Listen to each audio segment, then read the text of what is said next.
Hello दोस्तों, स्वागत है आपका हमारे चैनल मूवी समरी पर। आज के इस वीडियो में मैं आप लोगों को एक Telugu mystery thriller movie Kartikeya का एक्सप्लेनेशन करने वाला हूं। यह एक सस्पेंस थ्रिलर मूवी है।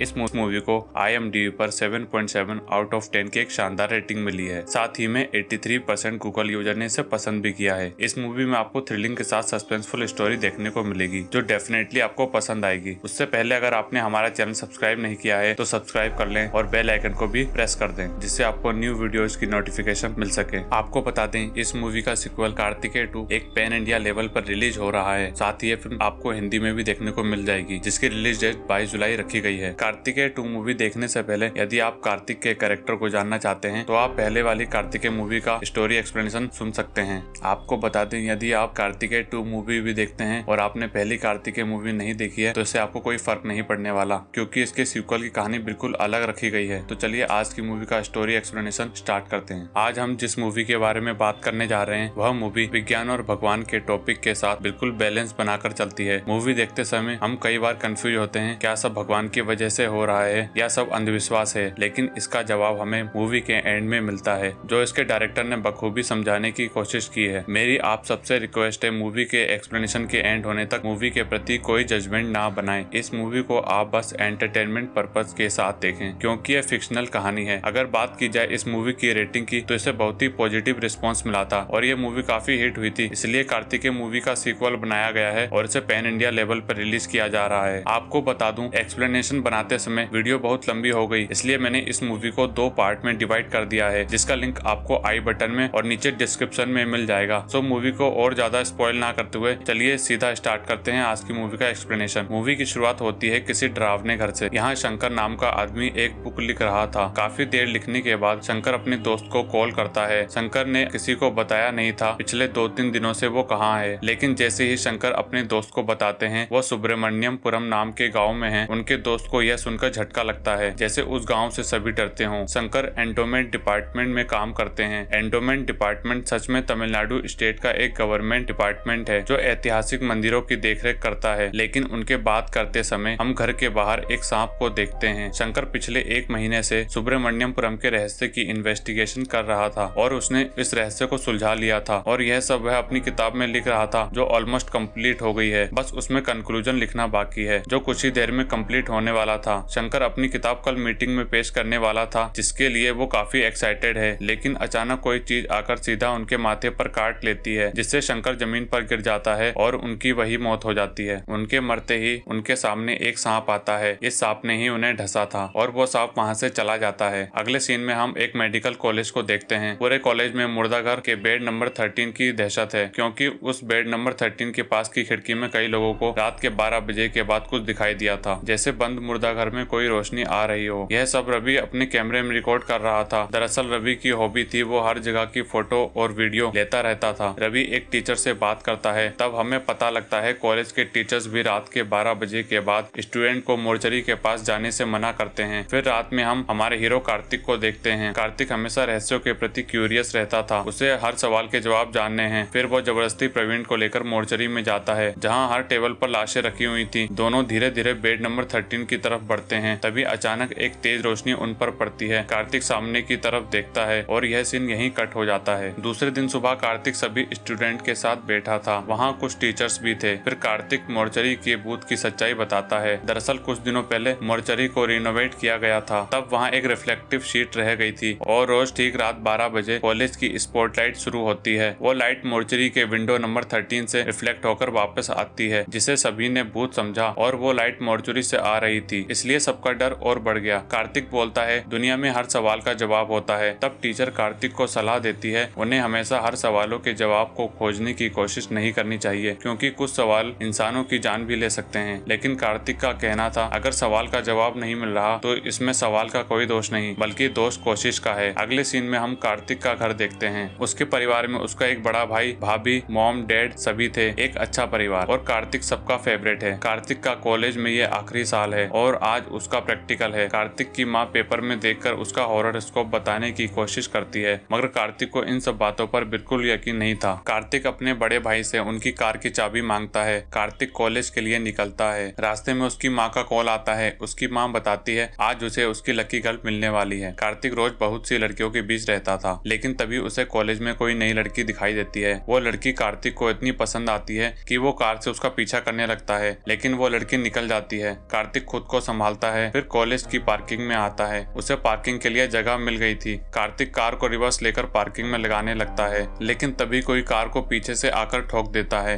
कार्तिक आईने में देखता है यह वही लड़की थी। कार में डेंट आ गया था। कार्तिक को वो लड़की बहुत ज्यादा पसंद आई थी, लेकिन लड़की से ज्यादा भैया की कार इम्पोर्टेंट थी, इसलिए कार्तिक कार रिपेयर करने के पैसे मांगता है। उन दोनों के बीच में बहस होने लगती है। कार्तिक उसका आई कार्ड निकाल लेता है, जिससे कार्तिक को उसका नाम पता लगता है, वाणी।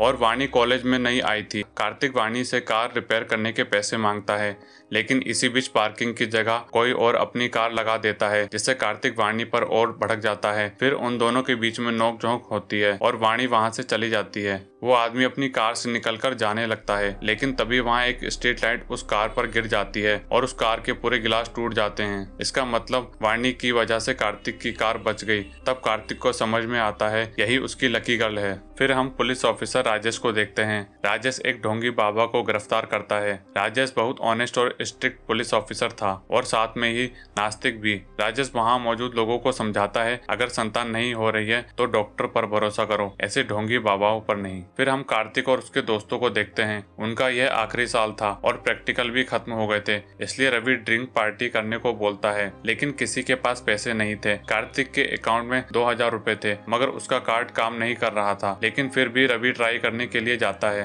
रवि एटीएम में आधे घंटे से पैसे निकालने की कोशिश कर रहा था, तभी वहाँ वाणी आती है और कार्तिक का एटीएम ट्राई करती है। और हैरानी की बात थी, वाणी के हाथ से कार्ड चल जाता है। वाणी के आसपास होने से कई बार कार्तिक के बिगड़े हुए काम बन जाते हैं। फिर राजेश एंडोमेंट डिपार्टमेंट के ऑफिसर राज से मिलने जाता है। उस समय राज कोई मीटिंग कर रहे थे, जिसमें वो वहाँ मौजूद लोगों को किसी मंदिर के बारे में बता रहे थे कि पिछले 10 दिनों से रोज शाम को उस पुराने मंदिर में एक कुत्ता आकर परिक्रमा करता है, जिसे देखने लोगों की भीड़ उमड़ पड़ी है और उस मंदिर में भक्ति फिर से शुरू हो गई है। लेकिन कुछ नास्तिक लोग इसे मान नहीं रहे हैं। राज का कहना था मीडिया कुछ भी कहे इसके बारे में, लेकिन लोगों के विश्वास को चैलेंज ना करे, क्योंकि अगर वो मंदिर फिर से शुरू हो गया तो आसपास के गाँव में खुशहाली आ जाएगी। लेकिन ये सब सुनकर राजेश हंस रहा था, क्योंकि वह एक नास्तिक है। फिर वो राजेश से मिलते हैं। दरअसल मूवी की शुरुआत में जिस शंकर की मौत हुई थी, उनका घर राजेश के एरिया में आता है और राज शंकर के सीनियर हैं, इसलिए राजेश को केस क्लोज करने के लिए उनके सिग्नेचर चाहिए थे। रिपोर्ट में शंकर की मौत एक्सीडेंटल स्नेक बाइट लिखी थी, लेकिन राज कहते हैं शंकर की मौत स्नेक बाइट से जरूर हुई है, लेकिन ये कोई एक्सीडेंट नहीं था। राजेश पूछता है तो क्या ये मर्डर था, लेकिन राज कहते हैं ये कोई मर्डर भी नहीं था, बल्कि शंकर की मौत का कनेक्शन सीधा ईश्वर से है। अब यहाँ मूवी का कुछ प्लॉट रिवील होता है। राज बताते हैं शंकर बिना किसी को बताए सुब्रमण्यमपुरम गए थे। सुब्रमण्यमपुरम में सुब्रमण्यम स्वामी का एक बहुत पुराना मंदिर है। उस मंदिर को हाल ही के दिनों में किन्हीं कारणों से बंद किया गया है। उस मंदिर को बंद करने के बाद जिस किसी ने भी उस मंदिर को खोलने की कोशिश की या उसके अंदर गया या मंदिर के बारे में ज्यादा बात तक की, तो उसकी मौत हो गई, वो भी ज्यादातर सांप के काटने से। मतलब उस मंदिर पर किसी किस्म का श्राप है और इसी रहस्य का पता लगाने शंकर सुब्रमण्यमपुरम गए थे। लेकिन इस कहानी पर राजेश को बिल्कुल यकीन नहीं होता। दूसरी तरफ कार्तिक कॉलेज से किसी मेडिकल कैंप के लिए जा रहा था और उसकी माँ किसी टिपिकल मदर की तरह उदास थी, क्योंकि कार्तिक पहली बार उनसे इतना दूर जा रहा था। फिर हमें पता लगता है वो मेडिकल कैंप के लिए सुब्रमण्यमपुरम जा रहा है। वो प्रोफेसर उसे जानबूझकर भेज रहा है, क्योंकि उसे कार्तिक के रहस्य सुलझाने की क्यूरियोसिटी के बारे में पता था, ताकि कार्तिक वहाँ चला जाए लेकिन कभी वापस न आ सके। दूसरी तरफ उनके पंडित ने बताया था कार्तिक के ऊपर सर्प दोष है। उसकी माँ सर्प दोष से बचने के लिए उसे कड़ा पहनाती है। कार्तिक को इन सब बातों पर बिल्कुल यकीन नहीं था, लेकिन अपनी माँ का दिल रखने के लिए कार्तिक वह कड़ा पहन लेता है। फिर सभी स्टूडेंट सुब्रमण्यमपुरम के लिए निकलते हैं। बहुत देर चलने के बाद कार्तिक और उसके दोस्त एक जगह रुकते हैं। रवि अपनी आदत से मजबूर वहाँ की फोटोज ले रहा था। तभी वहाँ एक पागल आता है, जैसे वो उन्हें यहाँ से जाने के लिए बोल रहा हो। तभी वो पागल कार्तिक को देखता है और अचानक शांत हो जाता है और कार्तिक को आशीर्वाद देने लगता है। इस घटना से प्रवीण बुरी तरह डर गया था। फिर वो सभी सुब्रमण्यमपुरम गाँव पहुँचते हैं। गाँव का सरपंच उनका स्वागत करता है। उन सभी के रुकने के लिए वहाँ कोई खास व्यवस्था नहीं थी। वहाँ उन्हें ताबिज नाम का एक आदमी मिलता है, जो हर चीज की ताबिज बनाकर देता है। सभी को साथ में रुकना था, मगर इतना बड़ा घर पूरे गाँव में नहीं नहीं था। तब सरपंच किसी धर्मात्मा के बंगले का जिक्र करते हैं। उस बंगले के बारे में सुनते ही आसपास के सभी लोग शांत हो जाते हैं, जैसे डर गए हों। कार्तिक बंगले को साफ करवाने बोलता है। तब सरपंच बोलता है उस बंगले में कोई नहीं जाएगा। यह सुनकर रवि और प्रवीण थोड़ा डर जाते हैं, मगर कार्तिक सरपंच से बंगले की चाबी ले लेता है। फिर सभी लोग उस बंगले की तरफ जाते हैं। वह बंगला बहुत पुराना था। कार्तिक को बंगला बहुत पसंद आता है, लेकिन काफी लोग बंगले को देखकर डर गए थे, इसलिए आधे लोग वापस गाँव में रुकने चले जाते हैं और कार्तिक और उसका ग्रुप बंगले के अंदर चले जाते हैं। बंगला काफी दिनों से बंद था और साथ ही काफी डरावना भी था। तभी वहाँ ताबीज वाला आता है, जिसे उन्होंने गाँव में देखा था। बाकी गाँव वाला कोई नहीं आया था, लेकिन ताबीज वाला कुछ पैसों के लिए उनके सारे काम करने आ गया था। फिर वो सभी घर को एक्सप्लोर करने लगते हैं। तब प्रवीण और रवि डर जाते हैं, लेकिन कार्तिक को यह घर काफी इंटरेस्टिंग लग रहा था। तभी दोनों एक कमरे में जाते हैं जहाँ एक लाश का निशान था। तब हमें पता लगता है वह निशान शंकर का है। मतलब मूवी की शुरुआत में शंकर को सांप ने इसी घर में काटा था। ताबीज उस निशान को धो देता है। दूसरी तरफ राजेश को शंकर के दोस्त का कॉल आता है। वो बताता है शंकर ने मरने के 2 मिनट पहले उसे कॉल किया था और वो सुब्रमण्यपुरम के बंद पड़े मंदिर पर एक किताब लिख रहा था। तभी वो मारा गया। दरअसल शंकर के दोस्त को ये मर्डर लग रहा था। राजेश किताब के बारे में पूछता है, जो अभी शंकर की वाइफ के पास है। वही गाँव में सभी मेडिकल कैंप सेटअप करते हैं। रवि अभी भी हर जगह लोगों की फोटोज ले रहा था, लेकिन उनके कैंप का शेप एक सांप का था। दूसरे दिन कार्तिक और प्रवीण बस स्टॉप पर चाय पी रहे थे। असल में कार्तिक को वाणी की बहुत याद आ रही थी। तभी अचानक सामने से जा रही एक बस में कार्तिक को वाणी दिखाई देती है, लेकिन प्रवीण मानने को तैयार ही नहीं होता। तभी कार्तिक को उसकी माँ का कॉल आता है। वह बताती है उसकी भाभी प्रेग्नेंट है। यह गुड न्यूज सुनकर कार्तिक को यकीन हो जाता है यह कोई उसका भ्रम नहीं था, उसे सचमुच में वाणी दिखी थी। तभी उन्हें वाणी दिखाई देती है। वाणी उनके पास आती है। पहले वाणी खुश होकर पूछती है क्या कार्तिक उसके लिए यहाँ आया है, लेकिन कबाब में हड्डी प्रवीण बीच में बोलता है वह गाँव में कैंप के लिए आए हैं। दरअसल वाणी भी उसी कैंप के लिए यहाँ आई थी। वाणी बोलती है उसने जानबूझकर इस कैंप के लिए नाम लिखाया होगा, लेकिन कार्तिक मना करता है। कार्तिक बोलता है उनका यहाँ मिलना जरूर किस्मत में था, लेकिन वाणी बताती है यह कोई किस्मत नहीं बल्कि उसका गाँव है। दूसरी तरफ राजेश शंकर के दोस्त के साथ उसकी बीवी के घर जाते हैं, जहाँ शंकर की माँ उस किताब को मनहूस बोल रही थी। शंकर की वाइफ राजेश को उस किताब के लिए वार्न करती है, क्योंकि उस किताब के राजेश के पास रहने से उसकी जान भी जा सकती थी। अब राजेश को इस केस में कुछ डाउट हो रहा था कि शंकर का केस जैसा दिखता है वैसा नहीं है। दूसरी तरफ कैंप में कार्तिक के पास एक आदमी अपनी बीवी का अबॉर्शन कराने के लिए आता है, सिर्फ इसलिए क्योंकि वो लड़की है जो उसने शहर में किसी डॉक्टर से पता किया था। कार्तिक उसे बहुत खरी खोटी सुनाता है और धमकी देता है अगर उसने फिर अबॉर्शन करवाने की कोशिश की तो वो उसे और उस डॉक्टर दोनों को जेल भिजवा देगा जिसने टेस्ट किया था, और उस औरत को अपना नंबर देता है किसी भी इमरजेंसी के लिए। प्रवीण आकर कार्तिक की तारीफ करता है, लेकिन कार्तिक के इस एक्ट से एक और फायदा हुआ था। वाणी कार्तिक से इम्प्रेस हो गई थी। दूसरी तरफ राजेश उस बुक को पढ़ना शुरू करता है। तब हमें उस मंदिर की कुछ हिस्ट्री पता चलती है। सदियों पहले इस राज्य के राजा इसी प्रांत में रहते थे। तब के राजा कीर्ति वर्मा ने सुब्रमण्यम स्वामी के लिए भव्य मंदिर बनवाया था। मंदिर बनवाने के कुछ समय बाद कार्तिक पूर्णिमा की रात चांद निकलते ही मंदिर से तेज रोशनी निकलने लगी। वहाँ के लोग मानने लगे स्वयं सुब्रमण्यम स्वामी कार्तिक पूर्णिमा के दिन रोशनी के रूप में मंदिर में आते हैं। तब से कार्तिक पूर्णिमा में 21 दिनों तक मंदिर में मेला लगने लगा। इस तरह हर कार्तिक पूर्णिमा के दिन रोशनी का आना और 21 दिनों तक मेला लगना एक परंपरा बन गई। कई राजा आए, मुगल आए, डच आए, अंग्रेजों का शासन आकर गुजर गया, लेकिन मंदिर का ध्यान रखने वालों ने मेला लगाने की परंपरा जारी रखी। मंदिर के पास ही भक्तों के रुकने के लिए एक बंगला भी बनाया गया, जहां अभी कार्तिक और उसके दोस्त रुके हैं। मंदिर की पॉपुलेशन मंदिर के चढ़ावे को देखकर गवर्नमेंट ने इसे टेक ओवर कर दिया, लेकिन इसी बीच राजेश को कोई इंटरप्ट कर देता है किसी इमरजेंसी के लिए। अब इस बात की तय तक जाने के लिए राजेश सुब्रमण्यपुरम जाने का फैसला करता है। दूसरी तरफ कैंप में कार्तिक वाणी को मनाने की कोशिश कर रहा था, लेकिन वाणी मान ही नहीं रही थी। और एक दिन पहले वाणी ने कार्तिक के काम को देखकर उसकी तारीफ की थी। बहुत मनाने के बाद भी वाणी नहीं मानती। तभी इस बात को भुलाने के लिए कार्तिक ड्रिंक करने की सोचता है, इसलिए प्रवीण और कार्तिक शराब लेने जाते हैं। तभी बाहर अंधेरे में उन्हें कोई दिखाई देता है, लेकिन वो ताबीज था। दोनों ताबीज को लेकर शराब लेने के लिए दूसरे गाँव के लिए निकलते हैं। तभी एक जगह एक ब्रिज के पास ताबीज उन्हें रुकने के लिए बोलता है, क्योंकि उसे टॉयलेट लगी थी, और प्रवीण भी दूसरी तरफ जाता है। अब वहाँ अंधेरे में कार्तिक अकेला था। उसे कुछ अजीब सा लगने लगता है। तभी एक कार ब्रिज पर क्रैश होती है और सीधा कार्तिक की तरफ गिरती है। कार्तिक बड़ी मुश्किल से उस कार से बचता है। सभी वहाँ आते हैं। वो देखते हैं कार में इंस्पेक्टर राजेश था। राजेश मर चुका था, जबकि शंकर की वाइफ ने उसे वार्न भी किया था, लेकिन राजेश नहीं माना। सुबह वहाँ सभी मीडिया आती है। वहाँ राज भी आता है। वो बोलता है आप लोग भले से ही भगवान को ना माने, लेकिन सीरियस इंसिडेंट होने के बाद भी अगर आप उन पर भरोसा नहीं कर रहे हैं तो कम से कम संभल कर तो रहें। यह सब राज मीडिया में बोल रहा था। फिर जिस दिशा में मंदिर है वो दिशा में जूते उतारकर प्रार्थना करता है। अब वहाँ का पंचनामा पूरा हो गया था। राजेश की सभी चीजें घर भिजवा दी गई थी, लेकिन वहाँ से वो किताब गायब थी। यह सुनकर ऑफिसर परेशान हो जाता है। तब हम देखते हैं वो किताब कार्तिक के पास है और अब यहाँ से मूवी एक अलग ही मोड़ लेने वाली थी। अब कार्तिक उस किताब को पढ़ना शुरू करता है। पिछले साल कार्तिक पूर्णिमा की रात जब रोशनी दिखाई दी थी, मंदिर में पूजा हो रही थी, तभी प्रमुख पुजारी अचानक नीचे गिर पड़े और उनकी मौत हो गई। कुछ लोग मंदिर को 11 दिनों के लिए बंद करने को बोल रहे थे, लेकिन सैकड़ों साल से मंदिर कभी बंद नहीं हुआ था, इसलिए बाकी लोग नहीं मानते। 2 दिन बाद जब मंदिर खोला गया, एक कपल सांप के काटने से मरा हुआ मिला।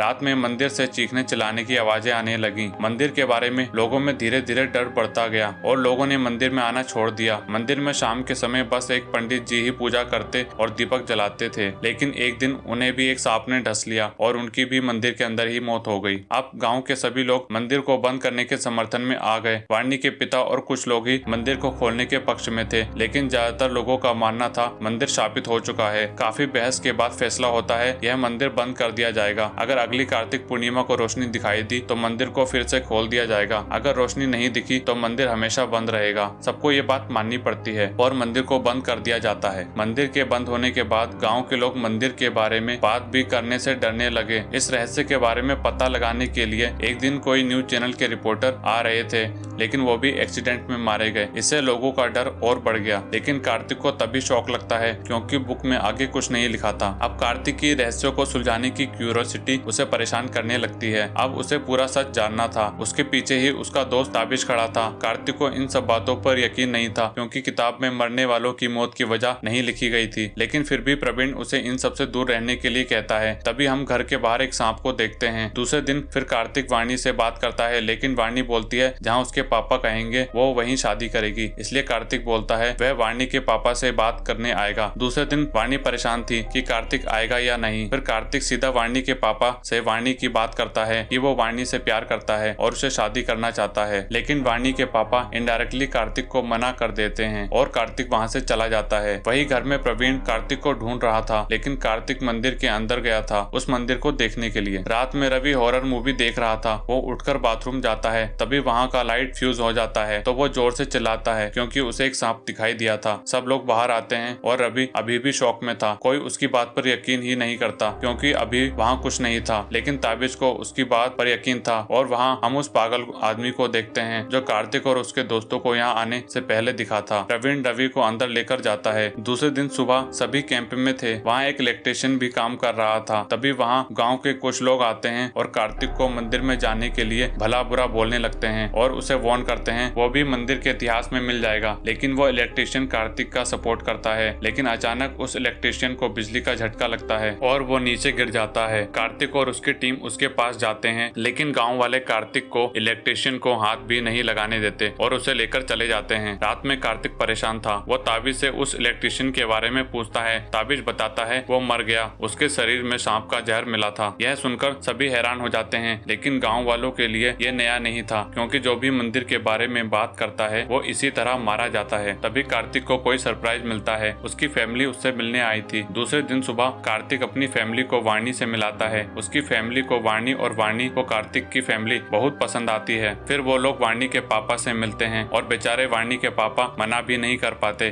क्योंकि कार्तिक की फैमिली बहुत अच्छी थी। कार्तिक की फैमिली भी उसी बंगले में रुकी थी। रात में उसकी भाभी की नींद खुलती है। उनकी बेटी सोना वहाँ नहीं थी। तब कार्तिक की माँ सोना को ढूंढने जाती है, लेकिन सोना अकेले उस डरावने घर में खेल रही थी। कुछ देर बाद वहाँ कार्तिक आता है। वो अपनी भाभी से बात ही कर रहा था, तभी वहाँ सोना आ जाती है, लेकिन उसकी माँ नहीं आती। फिर कार्तिक उन्हें देखने जाता है। कार्तिक की माँ उस डरावने घर में आधी रात में अकेली थी। वो बेचारी वहाँ लगे जानवरों के सर को देखकर घबराने लगती है। तभी वहाँ कार्तिक आता है। वह उसे देखकर डर जाती है। कार्तिक उन्हें शांत करके वहाँ से ले जाता है। कार्तिक अपनी माँ को छोड़कर वहाँ वापस आता है और एक खिड़की के पास खड़ा होकर स्मोकिंग करने लगता है। तभी अचानक एक सांप कार्तिक पर हमला करता है, लेकिन कार्तिक की किस्मत अच्छी थी। उस खिड़की पर कांच लगा हुआ था। कार्तिक छड़ी लेकर सांप को मारने आता है, लेकिन तब तक सांप वहाँ से जा चुका था। अब कार्तिक को भी घर में कुछ गड़बड़ी लगने लगी थी, इसलिए सुबह होते ही कार्तिक अपनी फैमिली को बहाना बनाकर वापस भेज देता है। वापस जाने से पहले कार्तिक की माँ उससे प्रॉमिस लेती है कि वो कभी अपने हाथ से उस कड़े को नहीं उतारेगा। कैंप में कार्तिक परेशान था कि उस सांप ने अचानक उस पर ही हमला क्यों किया, वो भी इतने खतरनाक तरीके से। कहीं मंदिर जाने से तो नहीं। तभी वाणी आती है। उसके पापा को कार्तिक की फैमिली बहुत पसंद आई थी, बस कार्तिक नहीं। रात में कार्तिक और उसके दोस्त सोने से पहले टाइम पास कर रहे थे। रवि को अभी भी सांप नजर आ रहा था, लेकिन वो किसी को नहीं बोलता क्योंकि कोई उसकी बात पर यकीन ही नहीं करेगा। कार्तिक सोने से पहले अपने टैब को रखता है, लेकिन टैब की स्क्रीन में कुछ रिफ्लेक्शन दिखाई देता है। वो ऊपर देखता है, झूमर पर सांप था। वो सांप उस पर हमला कर देता है, लेकिन सही समय पर दोनों हट जाते हैं और कार्तिक फौरन उस पर चादर फेंक देता है। वो सांप अभी भी छटपटा रहा था। दूसरे दिन सुबह सभी उस सांप को डॉक्टर प्रकाश को दिखाते हैं, जो एक रेप्टाइल एक्सपर्ट हैं। डॉक्टर प्रकाश को उस सांप में कार्तिक पर हमला करने की कोई वजह नजर नहीं आती। वो सांप उन्हें नॉर्मल लग रहा था। सभी सांप को देखने लैब के अंदर जाते हैं। वह बिल्कुल नॉर्मल था, लेकिन जैसे ही वहाँ कार्तिक आता है, कार्तिक को देखकर वह सांप फिर कार्तिक को ढसने की कोशिश करता है। सांप एक कांच के बॉक्स में बंद था, लेकिन फिर भी वो कार्तिक को मारने की कोशिश करता है। सभी कार्तिक को बाहर लेकर जाते हैं। इससे डॉक्टर प्रकाश शॉक में आ जाते हैं कि वो सांप कार्तिक को ही क्यों मारना चाहता है, और वाणी को भी लगने लगा था मंदिर का श्राप अब कार्तिक को भी लग गया है। डॉक्टर प्रकाश उनसे एक दिन का समय मांगते हैं इसकी जड़ तक पहुंचने के लिए। अब सभी परेशान थे और ये एक दिन कार्तिक के लिए बड़ी मुश्किल से गुजरता है। दूसरे दिन होते ही सभी डॉक्टर प्रकाश के पास पहुंचते हैं। वो बताते हैं वो सांप कार्तिक को ही मारने आया है और कार्तिक ही उसका टारगेट है, और सांप जब तक उसे मार नहीं देता तब तक शांत नहीं बैठेगा। और अब डॉक्टर प्रकाश मूवी का एक प्लॉट रिवील करते हैं और ये एपिसोड यहीं खत्म होता है। अगर आपको इसके आगे की कहानी और इसका रहस्य जानना है कि सांप कार्तिक को ही क्यों मारना चाहता है, तो वो पार्ट 2 में है, और पार्ट 2 का लिंक मैंने डिस्क्रिप्शन और आई बटन में दे दिया है। आप उसे जाकर जरूर देखें। तो मिलते हैं नेक्स्ट पार्ट में। तब तक के लिए बाय बाय, टेक केयर।